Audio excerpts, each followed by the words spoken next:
देखिए, कल हम बात कर रहे थे एलिमेंट्स, हमने डिस्कस कर लिए थे लगभग। कल्चर, सोशियो कल्चरल एनवायरनमेंट की बात चल रही थी। ठीक है, and I told you about the culture that it encompasses the various elements, जो कि जानना बहुत जरूरी है, जिनकी स्टडी बहुत जरूरी है। ठीक है, जिसमें आते हैं religion, education, values, beliefs, material. Materialistic कहते हैं ना, मटेरियलिस्टिक। तो मटेरियलिस्टिक का मतलब ये है कि किस तरीके के उत्पाद, किस तरीके का मटेरियल्स वहां पर इस्तेमाल हो रहे हैं उस पर्टिकुलर पॉपुलेशन में। एटीट्यूड्स उस पॉपुलेशन के। एस्थेटिक, एस्थेटिक मैंने कल बताया भी था आपको कि एस्थेटिक होता है बेसिकली कि किसी भी चीज में हम किस तरीके से जो उसकी ब्यूटी है वो देखते हैं, बेसिकली किसी प्रोडक्ट में या सर्विस में। नॉर्मली इसको ये भी कह सकते हो कि किसी भी प्रोडक्ट में शेप, साइज, कलर कॉम्बिनेशन, उसका डिजाइन किस तरीके का रहता है, वो उसका एस्थेटिक्स का पार्ट है। ठीक है, नॉर्मली आप देखते हैं जैसे इंडिया में जो कार्स बनती हैं, विदेशों में भी बनती हैं, लेकिन उनके डिजाइन में अंतर रहता है। आप जर्मन मेड गाड़ियां देखेंगे, ठीक है, तो उनके डिजाइन आपको अलग दिखेंगे। कोरिया की कार्स देखेंगे आप, कोरियन गाड़ियां, तो डिजाइनों में फर्क होगा, वो एस्थेटिक का पार्ट है। फिर आता है लैंग्वेज। लैंग्वेज भी एक कल्चर का एलिमेंट है। ठीक है, लैंग्वेज डिफर करती है प्लेस टू प्लेस, और उसको समझना बहुत जरूरी है। अदरवाइज जितनी भी कंपनीज हैं वो बिजनेस नहीं कर पाएंगी, क्योंकि उन्हें अगर किसी पर्टिकुलर लैंग्वेज का मीनिंग उस जगह पर नहीं मालूम है, या उसका क्या मतलब निकलता है वो नहीं मालूम है, तो वो कहीं ना कहीं एडवर्टीजमेंट बनाते समय या प्रमोशन करते समय गलती करेंगी, और उससे उनका मार्केट सफर होगा। ठीक है, तो ये बेसिकली सारे एलिमेंट जो कल डिस्कस हो गए थे। अगर हम लेवल्स की बात करें कल्चर के, ये भी पूछा जा सकता है कि how many levels of culture are there. तो broadly speaking, there can be three types of levels, three kinds of levels in which the culture exist. सबसे पहला होता है, देखिए, नेशनल कल्चर, एक नेशन का कल्चर। ठीक है, आप किसी भी देश को एक, जब आप बात करते हैं ना, जब हम पर्टिकुलरली प्रोडक्ट्स में या सर्विसेज के केस में बात कर रहे हैं, तो हम बेसिकली ये मान के चलते हैं कि किसी पर्टिकुलर देश का एक कल्चर होगा, तो वो उसका नेशनल कल्चर डिनोट करता है। ठीक है, जैसे अगर हम जापानीज की बात करें, जापानीज लोगों की, तो उसका नेशनल कल्चर क्या है कि वहां पर everyone is so devoted towards his और हर जॉब कि वो एक दिन में 12 से लेके 14 घंटे तक नॉर्मली काम करते हैं। ठीक है, हर जापानीज, मतलब उनकी जो कंपनीज में शिफ्ट होती है वो नॉर्मली 12 घंटे की होती है, और ओवर टाइम वगैरह करते हैं तो 14 या 15 घंटे तक वो काम करते हैं। जबकि इंडिया में जो शिफ्ट होती है वो 8 घंटे की होती है, 8 घंटे की नौकरी मानी जाती है। तो आप मान के चलते हैं कि डेढ़ गुना ज्यादा एक जापानीज काम करता है एक इंडियन से। इसीलिए इतना छोटा देश होने के बावजूद भी आपके उत्तर प्रदेश में से 4 जापान बन जाएंगे। इतना छोटा देश है, लेकिन उसकी आप जीडीपी की बात करें, उसकी अगर डेवलपिंग एस्पेक्ट पे बात करें, तो इंडिया से कहीं आगे। तो उसका रीजन ही यही है कि हर जापानीज इंडिया में जो लोग काम कर रहे हैं उससे कहीं ज्यादा प्रोडक्टिविटी अपनी देते हैं। तो वो वहाँ का नेशनल कल्चर है। ठीक है, अगर कोई भी कंपनी अपना जापान में बिजनेस लेके जा रही है, तो उसे वहाँ का नेशनल कल्चर समझना होगा कि जापानीज बेसिकली किस तरीके से काम करते हैं, वहां पर काम करने के क्या फायदे मिलेंगे, क्योंकि उस नेशन में ही वो कल्चर अडॉप्टेड है। ठीक है, तो कंपनी पहले से ही सोच कर जाएगी कि अगर वहां पे वो फैक्ट्री या सेटअप लगाते हैं, तो फायदा ये मिलेगा कि भाई नॉर्मली हर जापानीज 12 घंटे काम करेगा ही, उसके लिए वो ओवर टाइम की डिमांड नहीं करेगा। हाँ, अगर इंडिया में सेटअप लगा दोगे आप, तो 8 घंटे के बाद ही वो ओवर टाइम डिमांड करने लगेंगे। तो ये बेसिकली नेशनल कल्चर का पार्ट है। चाइना का नेशनल कल्चर आपको दिमाग में क्या आता है जब भी आप नेशन की बात करते हैं? कि Chinese make inferior products, quality wise घटिया प्रोडक्ट बनाते हैं या सस्ते प्रोडक्ट्स बनाते हैं। तो ये एक नेशनल कल्चर हो गया। अब कोई भी कंपनी जो चाइना में सेटअप लगाएगी, वो यही सोच के बेसिकली वहां जाएगी कि अगर उसको दाम घटाने हैं, उसे अगर घटिया क्वालिटी का कोई प्रोडक्ट असेंबल करना है या बनाना है, तो basically they can talk to China. मैं ये नहीं कह रहा कि वो अच्छी क्वालिटी नहीं बनाते, लेकिन उनका नेशनल कल्चर इस तरीके का बन चुका है कि whenever you talk about China, you talk about inferior quality of products and lesser in price, कम पैसों में, ठीक है। तो ये नेशनल कल्चर का पार्ट है। बिजनेस कल्चर, देखिए एक हो गया नेशन का कल्चर, ये समझना जरूरी है कि किस तरीके से उस नेशन में कल्चर है।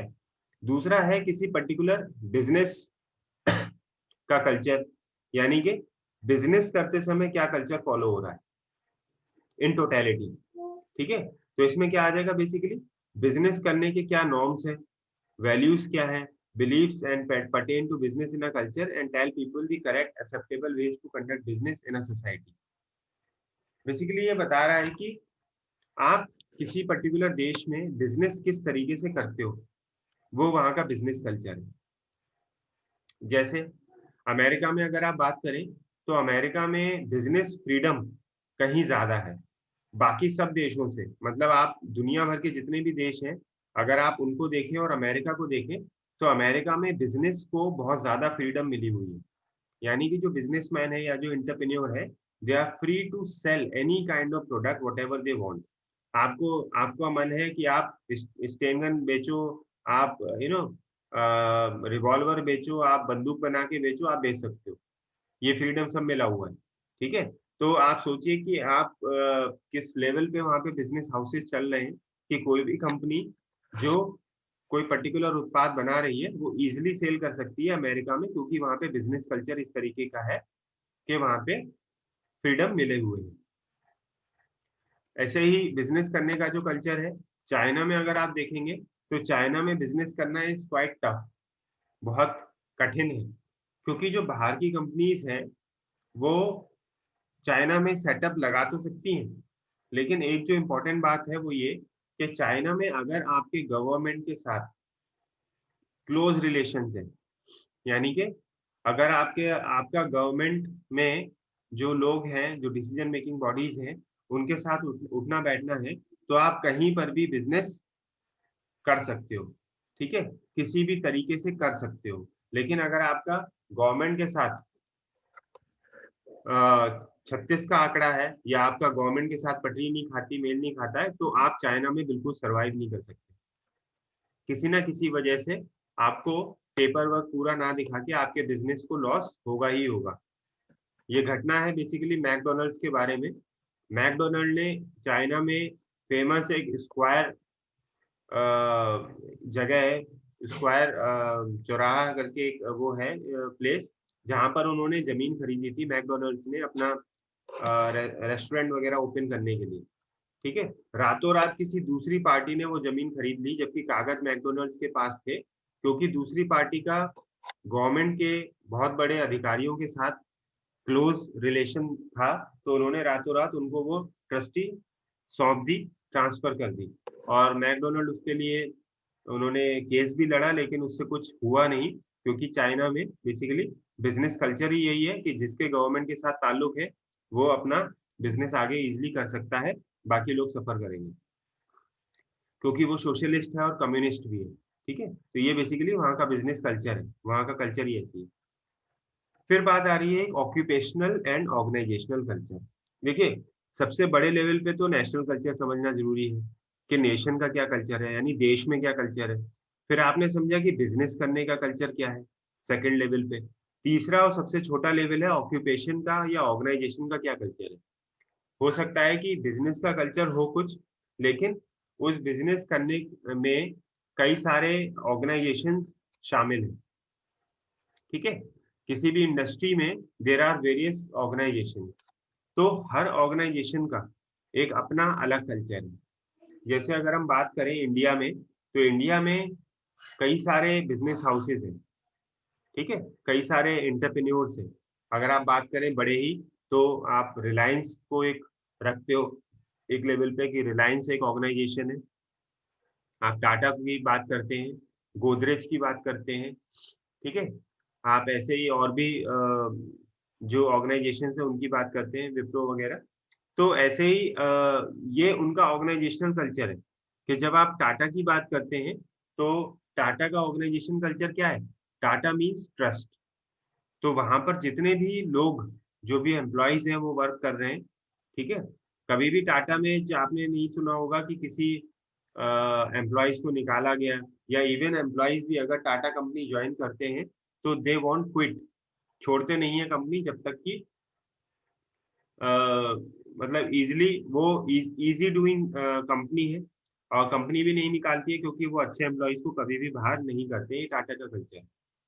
तो और ट्रस्ट बिल्डिंग भी है, ठीक है, इसीलिए लोगों का भरोसा, टाटा के शेयर भी आप इजिली परचेज करते हो, ठीक है, शेयर मार्केट पे भी अफेक्ट है, गुडविल भी टाटा की बनी हुई है। रिलायंस की जब आप बात करते हैं तो रिलायंस कहीं ना कहीं उतना अच्छा कल्चर उसका नहीं समझा जाता जितना कि एक टाटा का समझा जाता है, ठीक है। आप किसी और ऑर्गेनाइजेशन की बात करते हो, बजाज वगैरह, तो उनका बजाज एलियांस पे अभी बहुत ज्यादा न्यूज रिपोर्ट आई थी कि कस्टमर के साथ बहुत ज्यादा चीट किया गया है उसमें। तो ये बेसिकली ऑर्गेनाइजेशन के कल्चर को डिपिक्ट करता है, जो एक ही इंडस्ट्री में अलग अलग कंपनीज का अलग अलग हो सकता है, ठीक है। सोनी कंपनी है, सोनी इज फ्रॉम जापान, तो सोनी का कल्चर बिल्कुल अलग है। सोनी का अगर आप देखेंगे तो everybody so loyal toward Sony कि वो जब ऑर्गेनाइजेशन में काम कर रहे होते हैं so they wear the proper dress code of Sony with a proper cap, ठीक है। And everyone calls himself Sony. वो अपना नाम ओरिजिनल अपना नाम भूल जाते हैं जब वो ऑर्गेनाइजेशन में काम करते हैं, और हर कोई जो वहां पे काम कर रहा होता है वो सोनी नाम से ही अपने आप को बताता है। ये वहां का कमिटमेंट है, ये वहां का ऑर्गेनाइजेशन कल्चर है। Is that clear? Yes sir. Yes, sir. अब इसमें एक चीज और ये बात कर लेते हैं, सोशल क्लासेस हैं। सोशल क्लासेस देखिए, सोसाइटल एनवायरनमेंट भी इसमें चूंकि मिला हुआ था, ठीक है, तो इस पे और बात कर लेते हैं। सोशल क्लासेस बेसिकली क्या मतलब है इसका, पहले तो ये समझ लीजिए। देखिए सोसाइटी जो हमारी है, और सोशल क्लासेस क्यों समझना जरूरी है ये भी मैं बता रहा हूँ। सोसाइटी हर जगह पर, not only in India but everywhere, the society is divided into different groups, different stratas. Strata भी ग्रुप को ही कहते हैं। वो क्यों है कि कुछ लोग अमीर हैं, कुछ लोग गरीब हैं, कुछ लोग मिडिल क्लास के हैं, ठीक है, और सोसाइटी उन्हीं तरीके से उनमें बटी हुई है। इन टोटलिटी हम कहते हैं कि हाँ वो पर्टिकुलर एक सोसाइटी को बता रहे हैं। लेकिन उस सोसाइटी को क्यों समझना जरूरी है?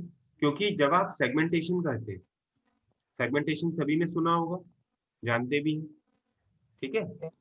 मार्केटिंग में आपने पढ़ा होगा कि when you talk about segmentation, तो सेगमेंटेशन करते समय हमें वहाँ की सोशल क्लासेस, हमें वहाँ का सोसाइटी वो समझना बहुत जरूरी है। अदरवाइज आप जो सेगमेंटेशन है वो प्रॉपरली नहीं कर पाएंगे। कौन सा प्रोडक्ट किस सोसाइटी के लिए, किस सेगमेंट के लिए बना है, ठीक है, वो उसी सेगमेंट तक पहुंचे सक्सेसफुली, ये बहुत जरूरी है।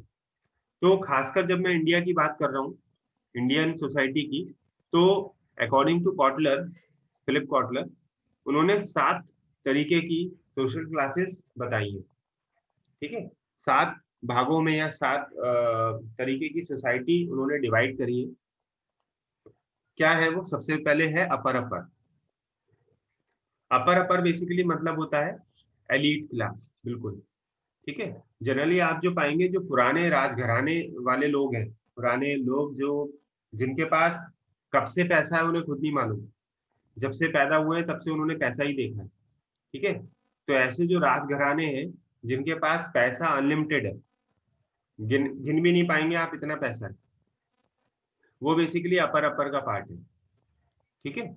और ये बहुत ही लिमिटेड है, यानी कि अगर टोटल 100% पॉपुलेशन में अगर आप देखें तो hardly you will find 1% people, 1% people who belong to upper upper class, ठीक है। जैसे राजस्थान में कुछ जो राजाओं के घराने से ताल्लुक रखते हुए लोग हैं, ठीक है, जो आप राजघराने भी देखते हैं इस समय राजस्थान में, उनके वंशज हैं, जो इस समय उन्होंने गवर्नमेंट को वो दे दिया है पूरा किला या राजघराना, ठीक है, और कहीं और रह रहे हैं, या बहुत से ऐसे भी हैं जो आज भी वहां पर राजा ही हैं और अभी भी रह रहे हैं, और कुछ लोग जो विदेशों में सेटल हो गए। तो बेसिकली वो बहुत, उनके पास पैसा बहुत है।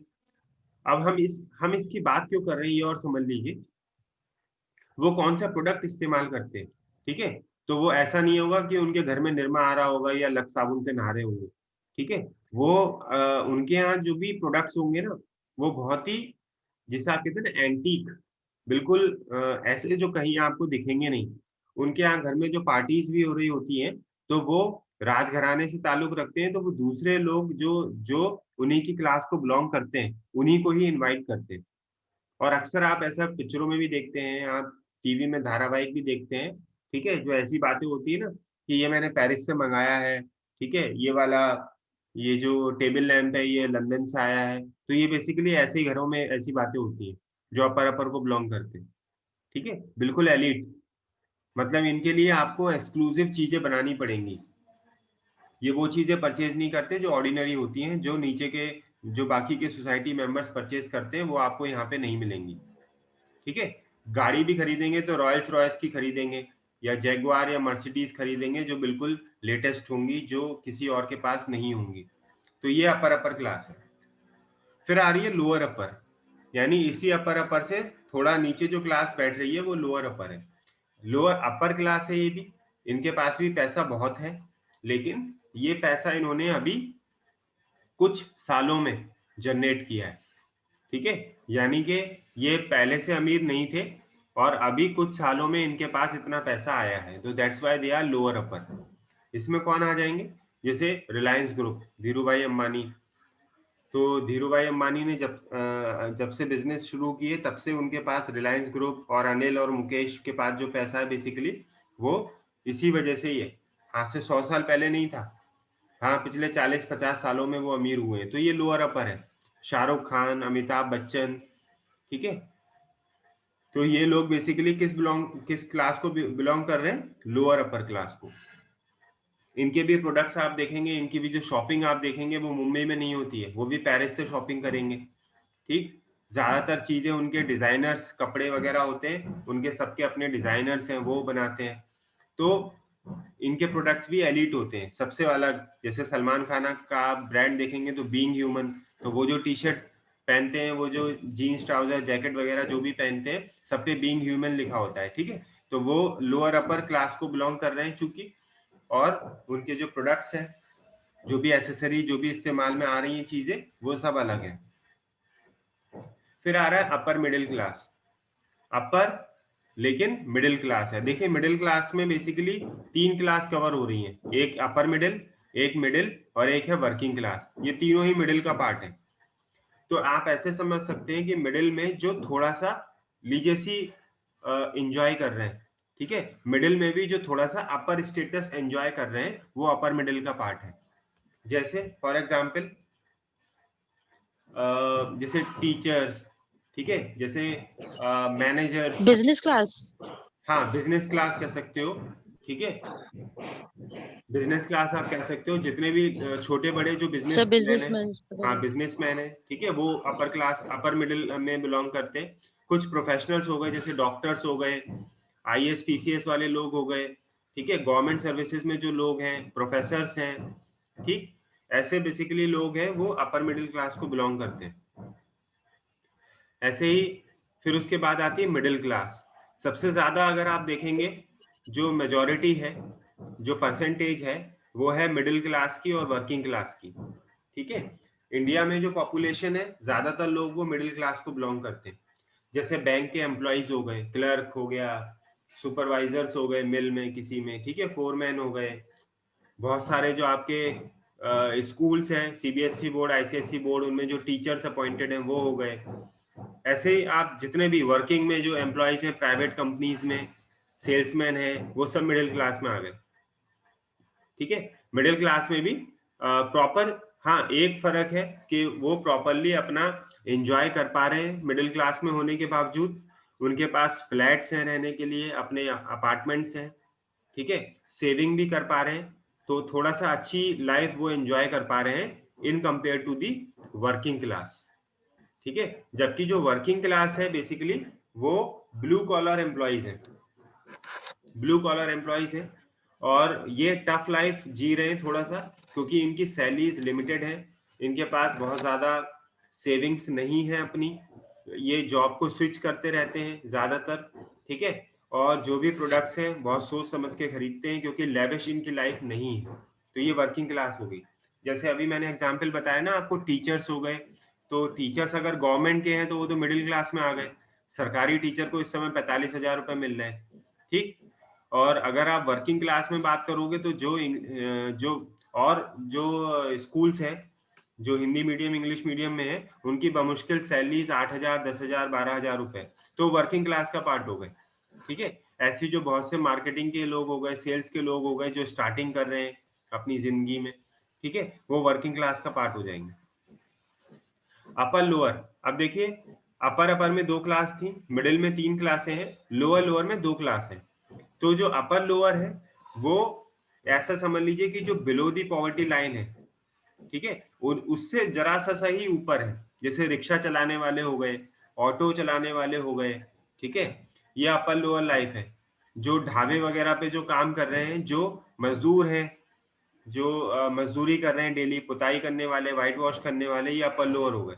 और लोअर जो है फाइनली जो एक दिन के लिए भी अपनी जीविका अन्य कर पा रहे हैं, जो जैसे भिखारी लोग हो गए, भीख मांग के गुजारा कर रहे हैं, ठीक है, या अनाथ हो गए, ऑर्फनेज, जिनके पास अपना कुछ रहने का ठिकाना नहीं है, सड़कों पे रह रहे हैं। आप इस समय भी देखते हैं जो गवर्नमेंट सुविधाएं दे रही है, बहुत से गाँव में लोग जिनके पास अपने घर नहीं है, अपनी खेती की जमीन नहीं है, वो बेसिकली वो लोअर को बिलोंग कर रहे हैं, ठीक है। पूरा परिवार सफर कर रहा है।